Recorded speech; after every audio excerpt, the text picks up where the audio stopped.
Mr. Speaker, I want to bring out three assertions which are highly distorted, emanating from His Excellency, the Deputy President Gachagua. One, that he is a co-president. In every general election, 6 ballot papers are being issued to voters. And of the 6, 1 is for the presidency, and all Kenyans have voted His Excellency President William Samoei Ruto. I did not, and no Kenyan, voted Gachagua for any position other than being escorting the deputy president to State House.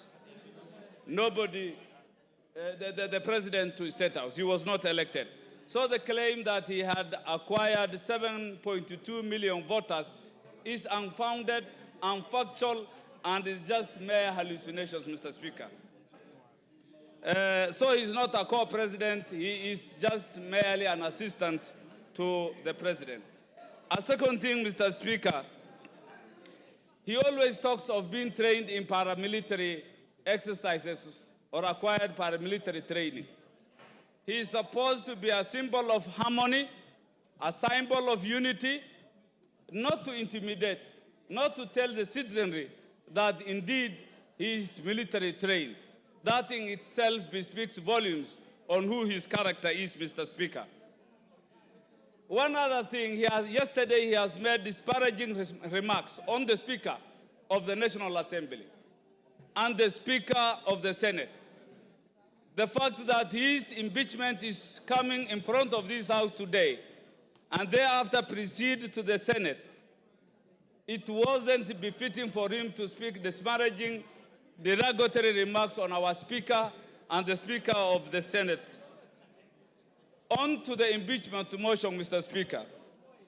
Article 150, I think the threshold has fully been met in impeaching the Deputy President Gachagua. His loyalty to the President is questionable. His visits, whenever the President goes out of the country, the Deputy President is never seen to see him off. Whenever the President comes into the country, the second principle is always not available to receive the President. He gives press releases that contradicts the President, talks too much, giving epithets that make our President, demean our President, projecting our President a liar on several occasions. Yesterday, all Kenyans have heard that it is His Excellency the President Ruto who taught me how to respond to civil servants, how to address intelligence officers like Nurdin Haji, like the CID officer Amin. That in itself depicts lack of respect for the presidency. Mr. Speaker, it is clear in our Constitution that he is the second in command, as espoused in Article 147.3, as read with 134. This he has failed. He has also shown massive erosion of the position of the executive, not being the assistant and showing the unity so expected of him, Mr. Speaker. Mr. Speaker, the Deputy President severally pronounced himself on matters discriminating Kenyans, that he has gotten his share of cabinet secretaries in his region.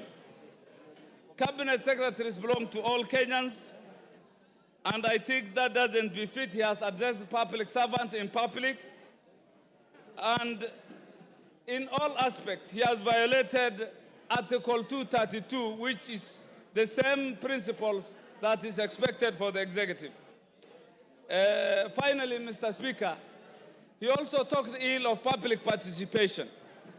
The courts have declared themselves that public participation was well done, and yesterday it was clear that he was contemptuous that the public participation done by the National Assembly did not meet the required threshold, and that, I believe, is also being so contemptuous of this House. With those few remarks, I support the impeachment.